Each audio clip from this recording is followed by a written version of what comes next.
창세기를 하나님께서 먼저 주시고 그리고 이어서 이스라엘 백성들에게 그리고 오늘 우리에게 출애굽기의 말씀을 주셨습니다. 창세기는 세상이 어떻게 시작되었는지를 먼저 설명하고 그리고 어두운 세상 속에서 하나님께서 하나님의 빛과 하나님의 은혜를 베풀기 위해서 아브라함과 그 집안을 선택한 얘기가 대부분 다 차지하고 있습니다. 그리고 창세기의 마지막 부분에는 아브라함, 이삭을 이어서 야곱 때에 와서 그 야곱이 약속의 땅을 벗어나서 이집트로 내려올 수밖에 없었던 스토리를 쭉 설명을 합니다.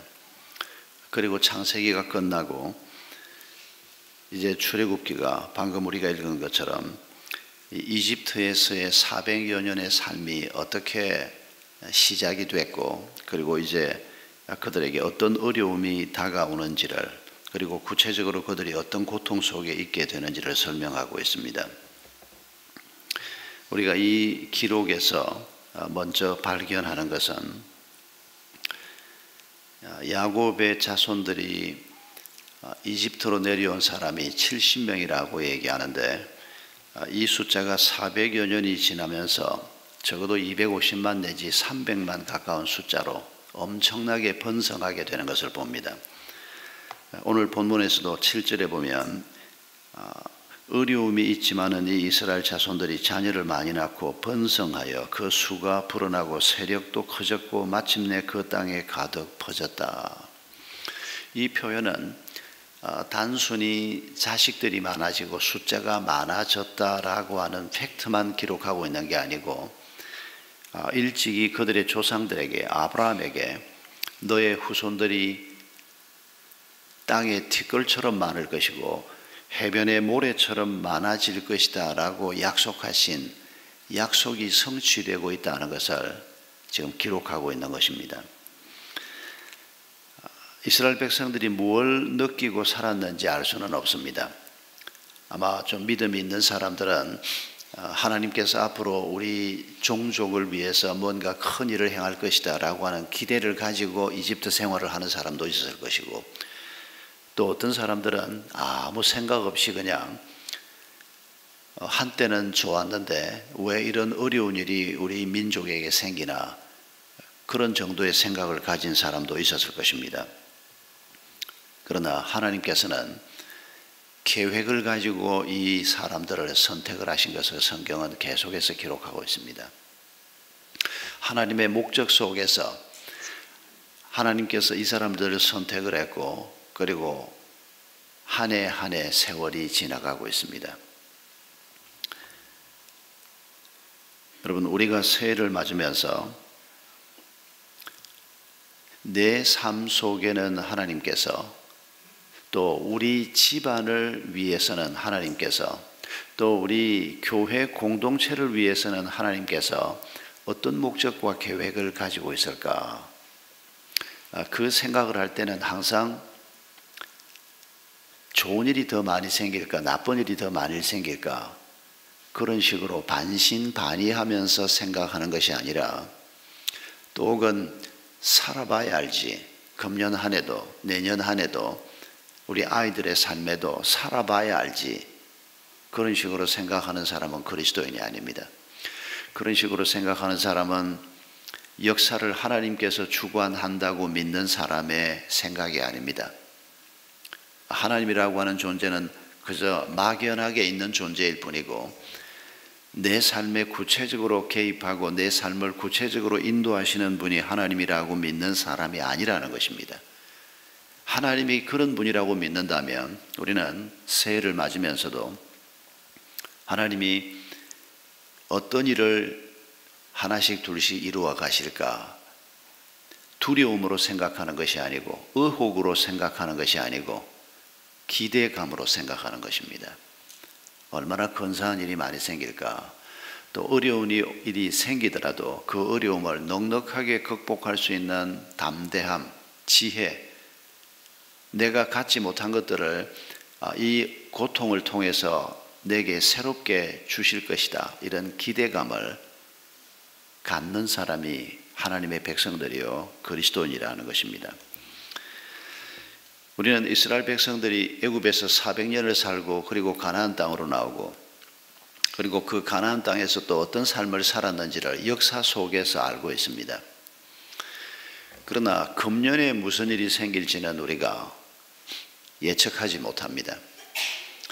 그래서 성경의 역사를 볼 때는 그래도 조금 믿음이 있어서 하나님이 베푸신 귀한 일들에 대해서 믿음을 가지고 역사를 해석하고 역사를 읽는 것에 동의를 하는데, 다가오지 않은 시간에 대해서는 여전히 우리 마음속에 두려움이 있다.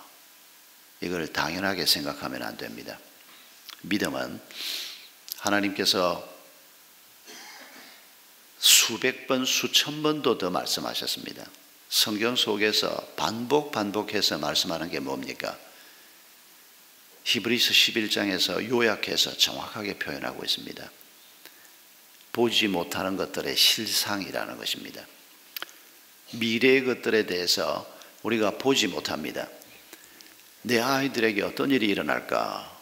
이 나라 꼴을 보면, 더군다나 판도라 같은 영화를 보고 나니까 몸서리가 쳐지는, 그 영화를 보면서 온몸이 떨리고, 이게 정말 내가 살아있는 동안에 이 일이 바로 이 땅에서 일어날 수 있는 일이고, 어쩌면 내 아이들이 살아있는 동안에는 틀림없이 일어날 일 같아 보이는, 바로 우리 코앞에 있는 얘기. 그리고 일본에서, 우리보다 훨씬 강한 나라인 일본에서 몇 해 전에 그 엄청난 일을 직접 겪는 것을 우리가 화면을 통해서 끔찍한 광경을 보았지 않습니까? 그 영화를 보면서 두려움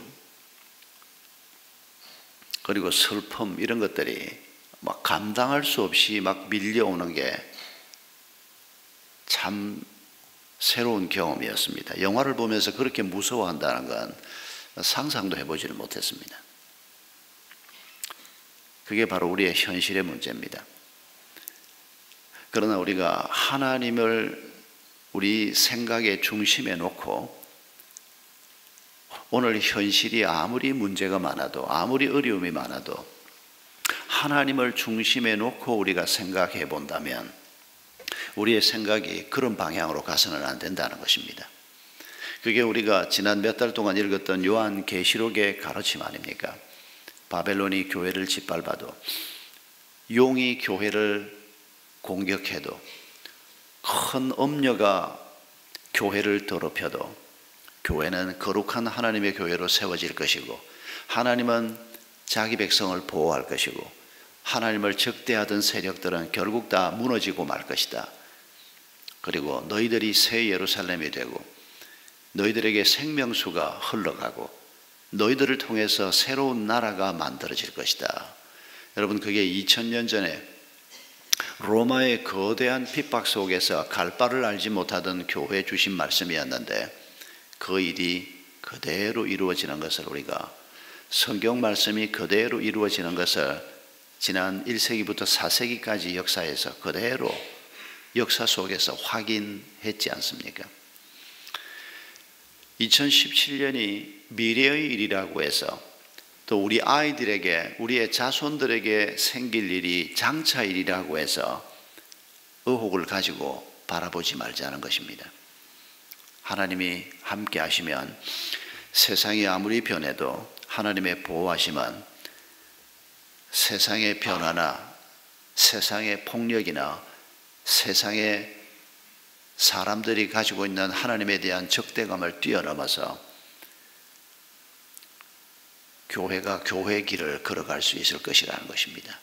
세상의 희망으로 혼돈 상태에 있는 사람들을 하나님께서 교회를 통해서 이정표를 제시하면서 교회의 길을 가게 하실 것이라는 것입니다. 오늘 본문은 명확하게 이 평범한 한 가족, 그 당시 사람들에게는 요셉이라고 하는 걸출한 인물 때문에 이집트의 총리 대신이 되고 이집트를 살리는 이런 굉장한 역사가 잠깐 있었지만은, 다시 한번 또 세월이 지나니까 이 집안은 평범한 집안이 되고 말았습니다. 요셉의 아들들이 관직에 나간다든지, 이 사람들이 애굽 사회에 동화가 돼서 애굽에서 출세를 하고 애굽에서 돈을 벌고 자리를 잡고 이런 삶을 산 게 아니지 않습니까? 이 사람들은 다시 이 땅을 떠나서 하나님이 약속하신 가나안 땅으로 갈 것을 이 모든 민족들이 다 마음에 작정하고 있었습니다. 그랬기 때문에 이집트 땅에서 땅을 사고 집을 짓고 뿌리를 내리고 인맥을 형성하고 이런 일은 그다지 중요하지 않았습니다. 그저 잠깐 머무는 동안에 필요한 정도만 행하면 되는 일이었습니다. 요셉이 죽으면서 총리를 지냈던 사람이 죽으면서 너희들이 이 땅을 빠져나갈 때 내 유고를 가지고 빠져나가라. 그게 그 백성들이 가지고 있던 생각이었습니다. 그리고 실제로 수백 년이 지난 후에 그들이 이 이집트 땅을 빠져나올 때 요셉의 유고를 가지고 나왔다라고 성경은 또 기록하고 있습니다. 그게 어떤 의미입니까? 이 땅이 그들의 정착할 땅이 아니라는 것입니다. 출애굽기가 시작이 되면서 하나님의 약속이 부분적으로 성취되고 있는 번성함에 관한 말씀과 함께 또 한 가지 주시는 가르침이 세상의 적대적인 태도입니다. 요셉을 알지 못하는 왕이 일어나고 이전에 요셉을 통해서 나라가 구원을 받았던 것을 그렇다고 기억하지 못했을까요? 기억하지 못할 리가 없습니다. 옛날 것은 옛날 것이고 지금 이 이집트 땅에 살고 있는 이 사람들을 볼 때 우리가 유대인 입장이 아니고 이집트 사람 입장에서 생각해 보면 이 유대인들은 눈에 가시일 수밖에 없습니다. 여러분, 우리가 이집트 사람으로서 우리 땅에 살고 있는 이 유대인이라고 하는 사람을 이집트의 관점에서 생각해 보면 자기들끼리 똘똘 뭉쳐가지고 혼인도 이집트 사람들하고 안 하려고 그러죠. 이집트 사람들하고 혼인을 하고 동화를 하면 그거 무슨 반역죄처럼 여기는 문화가 그 속에 있죠. 자기들은 인정하지 않는 여호와라고 하는 하나님을 섬기면서 철저히 자기들끼리 이 개토 문화를 가지고 있는, 조금도 섞이지 않으려고 하는, 옛날에 아무리 요셉이라고 하는 그들의 조상에게 신세를 졌다고 해도 이 땅을 언제든지 떠날 준비를 하고 있고 섞이지 않는 이 사람들을 볼 때 어느 왕이 두렵지 않겠습니까? 그 숫자가 10만, 20만, 50만 이렇게 불어나면 어떻게 그 사람들이 두렵지 않겠습니까? 전쟁이 일어났을 때 지금 자기 땅 안에 살고 있는데 이 사람들이 100만, 200만으로 불어나는데 전쟁에 나갈 사람만 해도 나중에 떠날 때 60만이었지 않습니까? 20살부터 50세까지 전쟁에 나갈 수 있는 장정의 숫자만 나중에 60만이었습니다. 두렵지 않을 수가 없습니다. 고분고분하면 두렵지 않았을 겁니다. 아니면 친구가 되었으면 두렵지 않았을 겁니다. 근데 함께 밥도 먹고 함께 같이 살고 있는데도 목적이 항상 다른 길로 걸어가고 있는 사람이고 살고 있는 삶의 방법도 다른 방법으로 살고 있고, 여러분, 예수 안 믿는 사람들이 예수 믿는 사람을 보면 적대적이 될 수밖에 없습니다. 조금만 뒤집어서 생각하면 잘난 것도 없는 것들이 잘난 척하고, 우리가 굉장히 잘난 척하는 사람이거든요. 왜 그렇습니까? 가진 것도 없고 꼴 같지 않은 것들이 걸핏하면 하나님 덜먹이고 너희들 가지고 그거 별거 아니야. 그런 건 말을 하면 안 됩니다. 말하면 진짜 꼴 같지 않은 인간이 되는데 말은 안 하는데도 이 도대체 뭐야 이것들은? 이런 느낌을 주지 않는다면 그건 신앙이 아니라고 생각합니다. 동창들이 모여가지고 10년 만에 만나고 20년 만에 만나고 이런 동창들이 모여가지고 그날 들어가는 몇십 명이 먹은 밥값을 꽤 비싼 집에서 오늘 이거 내가 쏜다. 얼마나 멋있습니까? 뭐 식사비만 해도 뭐 돈 100만 원이 넘는데 그걸 팍 쏜다고. 다들 뭐, 야, 저 친구 돈 좀 벌더니 돈만 번 게 아니고 마음도 커졌다고. 또 칭찬해야 되지 않습니까? 돈이 힘을 발휘하는 세상에 우리가 다 살고 있는데, 우리도 그 돈의 힘을 무시하거나 돈의 영향을 받지 않는 사람들은 아닙니다. 그럼에도 불구하고 예수 안 믿는 사람들이 우리를 볼 때, 우리 중에서도 무늬만 예수 믿는 사람인 경우에는 물론 예외가 될 수 있지만은, 우리를 좋은 눈으로 볼래야 볼 수가 없습니다. 뭔지도 모르는데, 가진 것도 없는데, 잘나지도 않았는데 왜 저렇게 당당하고 왜 저런 태도를 가지고 사는지 이해가 되지 않으면 두렵게 되고, 이해가 되지 않으면 대개 사람들은 적대적이 됩니다. 요셉을 알지 못하는 바로왕, 지극히 당연한 방식으로 이스라엘 백성들을 대하고 있는 겁니다. 제가 이 말씀을 묵상하면서 내가 이 세상에 태어나서 신앙을 가지면서 경험한 적대감에 대해서 제가 가만히 생각을 해보니까, 제가 처음 경험한 적대감은 나한테 직접 온 게 아니고, 우리 형님하고, 고등학생이든 형님하고 초등학생이든 저하고 둘이 교회를 처음 나갔습니다. 형님이 저를 보고 어느 날 갑자기, 야, 교회 가자. 이번 주일에 교회 가야 되는데 너도 같이 가자. 뭔지도 모르고 끌려갔습니다. 그냥. 제 형님은 그때 제 우상이었습니다. 공부는 전교 1, 2등을 항상 하고 아주 잘나고 똑똑한 형님이었습니다. 형님이 교회 가자 그러니까 말할 필요가 없었습니다. 그런데 한 몇 주 교회를 갔는데 우리 할머니가 알게 됐습니다. 우리 할머니가 얼마나 지독하신 분인가 하니까 장남인 우리 형님에 대해서는 특별 대우를 하셨던 분입니다. 제 위에 누님이 있고 그 위에 형님인데, 누님이나 둘째인 저나 제 아우들은 우리 할머니한테는 그저 사랑스러운 손주 새끼들일 뿐이지 특별히 티어자도 한번 볼 수 없는, 그런데 장남은 전혀 달랐습니다. 옛날 집안 분위기들 여러분 다 짐작하시겠지만은. 그런데 우리 할머니가 형님하고 저하고 교회 간다는 사실을 아시고 대노하셨습니다. 우리 할머니는 무속신앙에 아주 집착하는 분이었습니다. 우리 아버지가 아주 싫어하는데도 우리 아버지는 어머니한테 끌려가는 분이었고, 저희 아버지는 어머니가 굿하고 나중에 그 굿을 하다가 자기 자신이 접신 상태에 들어가고 하는 이런 걸 끔찍하게 생각을 하셨는데도 어머니가 그러시니까 저희 아버지는 그냥 반대하시지 않는 이런 분위기의 집안이었습니다. 우리 할머니가 그런 분이니까 교회에 대해서는 끔찍할 수밖에 없었습니다. 이 장남이 지금 교회를 가다니, 그렇게 사랑하시던 장남인데 밥상에 앉지 말라는 겁니다. 네가 교회 다니면 난 너하고 밥 같이 안 먹겠다고. 그렇게 추상 같을 줄 몰랐습니다.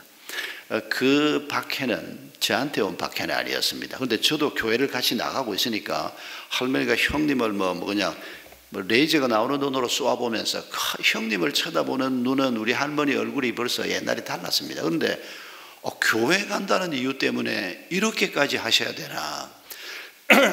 저는 그때 초등학교 3학년이었습니다. 밥상에 할머니하고 이렇게 같이 앉아있는 밥상에 한쪽 구석에 앉아서 할머니 얼굴을 보고 있으면, 아니 예수 믿는 게 뭐길래 우리 할머니는 저렇게까지 하시나. 제가 교회 나가는 것에 대해서 우리 할머니는 안중에도 없었습니다. 둘째야 가든지 말든지 그냥. 교회 굉장히 무서웠습니다. 우리 형님이 또 그때, 할머니 내 교회 안 나갈 테니까 이래가지고는 그날 무사히 넘어갔는데, 그 광경이 제 마음속에 낙인처럼 찍혀 있습니다. 예수 믿는다는 게 뭐길래 우리 할머니는 그렇게 형님을 혼을 내고 그렇게 엄청난 태도를 보이셨나. 제 마음에 남아있는 또 한 장면은 제가 고등학생 때일 때입니다. 추석인지 설날 집안 어른들한테 세배를 갔는데, 명절에 인사를 갔는데, 제 칠촌 아저씨 한 분이, 저희 집안은 식구가 별로 없어가지고 칠촌, 구촌 아저씨들까지도 굉장히 가깝게 지냈습니다. 제가 절을 하려고 딱 서니까, 야 은조, 너 예수쟁이, 너한테는 절 안 받는다 이라고 딱 돌아앉는 거 안 앉으시는 겁니다. 우리 형제가 다 이래 섰는데, 다 인사를 못하고 그냥 어쩔 줄 몰라고 서 있는데, 제가 형님한테 그냥 절하십시다. 그래가지고 우리 아저씨 뒷등을 보고 절을 했습니다. 그리고 같이 앉았습니다. 제가 고등학생인데 그때, 제가 조금 그때 지금 생각해보면 약간 좀 그래도 좀 넝글맞은 데가 있었던 것 같습니다. 그리고 그 아저씨가 저를 전에는 아주 이뻐하셨습니다. 그게 좀 아마 믿음이 좀 있었는지, 그 아저씨가 우리가 절을 하니까 마지못해서 돌아앉아서 우리 아주머니가 상을 하나 봐오셨는데, 술상을 봐오신 겁니다. 형님하고 둘이서 대작을 하시는데, 제가 한 잔 따로 드리겠습니다. 야 예수쟁이, 너 잔을 안 받는다. 그런데 너 술잔을 따르겠다고 이러시더니 제 잔을 받더라고요. 너도 한 잔 마시라 그러는데 저는 술 못 마십니다. 그런데 그때 우리 그 아저씨가 저를 바라보던 그 얼굴, 이게 참 조카들 중에서 이쁜 조카인데 이게 갑자기 교회를 나간다 그러고, 그걸 용납할 수는 없고, 그래서 절도 안 받겠다 그러고, 우리 그 아저씨 눈에서는 레이저가 나오질 않았습니다. 그런데 아주 난처해하면서 신앙에 대한 반대 의사를 명확하게 보여주셨던 그 광경이 제 마음속에 늘 남아 있습니다. 그런데 세월이 한 10년, 15년 지난 후에 그 아저씨의 장남이 어느 날, 제가 뭐 고향을 거의 못 갑니다. 가도 뭐 어머니나 뵙고 오고 뭐 식구들 만나는 일은 참 어려웠는데, 그 조카가 그러니까 팔촌 동생이죠. 걔가 대학생일 때 만났는데, 형님 저도 교회 다닙니다 그러는데 제가 얼마나 놀랐는지 모릅니다. 걔한테 한 번도 전도 못했습니다. 그런데 얘가 우리 집안에서 예수 믿는 사람이 한 사람 두 사람 늘어나면서 예수 믿는 것에 대해서 긍정적인 마음이 생겼던 모양입니다. 그런데 친구 하나가 교회 가자 그러니까 얘가 당장 따라 나간 겁니다. 하나님께서 한 집안을 부르시고 한 사람을 부르실 때 일어나는 일들이 어떤 일인가? 지금 야곱의 집안만이 아닙니다. 여러분, 천국에서 기록되고 있는 우리 집안사를 생각해 보십시오. 저희 집안에서 형님하고 저하고 교회를 먼저 나갔습니다. 형님은 대학 가면서 교회를 그만두었다가 나중에 다시 교회를 출석했습니다. 저희 친가 외가를 합해서 제가 첫 그리스도인이고 첫 세례교인입니다. 저희 고향교회에서 제가 첫 목사입니다. 근데 세월이 한 20여 년 지나고 나니까 믿는 사람들이 생겨나기 시작하는데, 우리 어머니가 전도를 많이 했습니다. 우리 어머니가 고모님도 전도하고 큰어머님도 전도하고, 믿는 사람들 숫자가 늘어나기 시작하는데 참 놀라웠습니다. 한 10수년 전에 제 외사촌 여동생이 전화를 해왔습니다. 10수년도 더 됐습니다. 한 20수년 된 것 같습니다.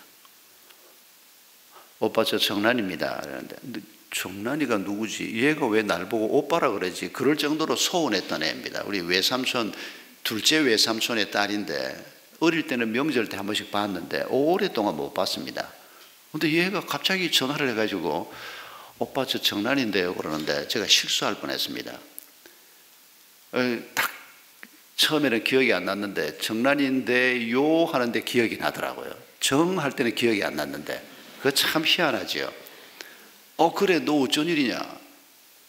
얘가 연애를 했는데 권사들하고 연애를 한 겁니다. 교회 안 다니는 애인데 인사를 하러 갔더니 권사 시어머니가 자기 아들도 교회 안 가는데 며느리 될 아이한테 너 교회 안 가면 결혼 못 한다. 그러니까 얘가 우리 오빠가 목사인데요 이랬다는 겁니다. 권사님이 너무 좋아하시더래요.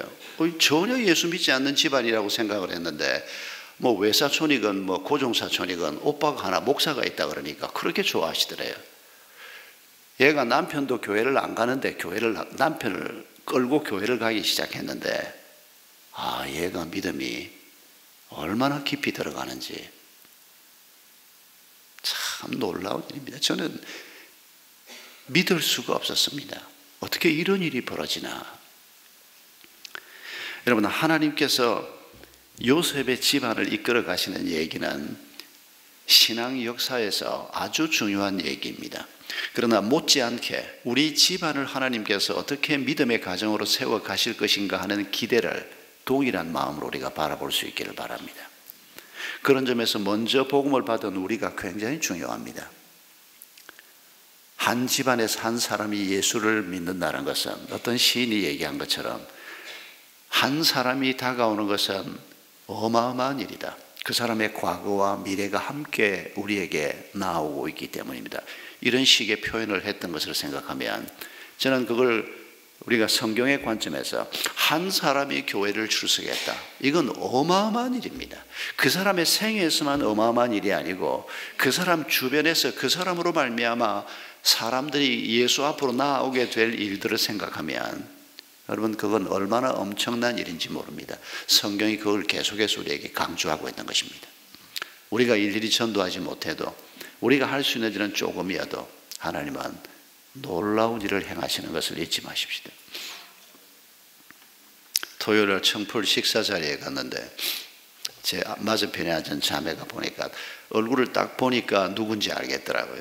1년쯤 전에 어머니를 따라서 난생 교회를 처음 온 자매인데 바로 지난번에 세례를 받았거든요. 그 자매를 볼 때 얼마나 마음에 세상에 엄마 따라서 교회를 처음 온 게 엊그제 같은데 어떻게 믿음이 들어가고 세례를 받고 또 청풀 모임에 또 참여를 해서 식사 자리에 마침 내 맞은편에 앉았습니다.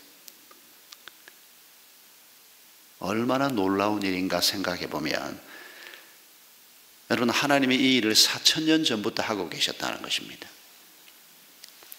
우리도 이런 하나님의 손길 가운데 오늘 이 자리에 있다는 것을 잊지 마십시다. 우리가 여전히 부족하고 여전히 문제가 많은 사람들이지만은 또 염려도 많지만은 더군다나 대통령의 탄핵 여부며 북한이 도사리고 있는 문제며 상황을 생각해 보면 참 답답하기 짝이 없는, 불안하기 짝이 없는 시대를 여전히 살고 있는데 여러분, 이게 엊그제 오늘 우리의 문제만이 아니고 또 엊그제 우리의 문제만이 아니고 이 땅을 살고 있는 모든 사람의 문제라는 것을 우리가 잊지 마십시다. 이런 상황 속에서 교회의 적대적이고 신앙의 적대적인 세력에 대해서도 하나님께서는 자기 백성을 인도해 가시는 분이신 것을 우리가 기억하면서 어떤 적대적인 분위기가 우리에게 있더라도 심지어 우리 속에서 신앙에 대한 비토하는 이런 생각이 올라올 때라도 하나님의 도움으로 우리가 그걸 잘 극복하는 한 해가 되도록, 그래서 우리가 믿음의 길을 걸어갈 때 우리와 함께 이 믿음의 길을 걸어갈 우리의 혈족들은 말할 것도 없고 또 믿음을 같이 받은 신앙의 동지들과 함께 우리가 이 광야길을 걷면 한 해도 잘 걸어갈 수 있도록 이 시간에 먼저 함께 기도하십시다.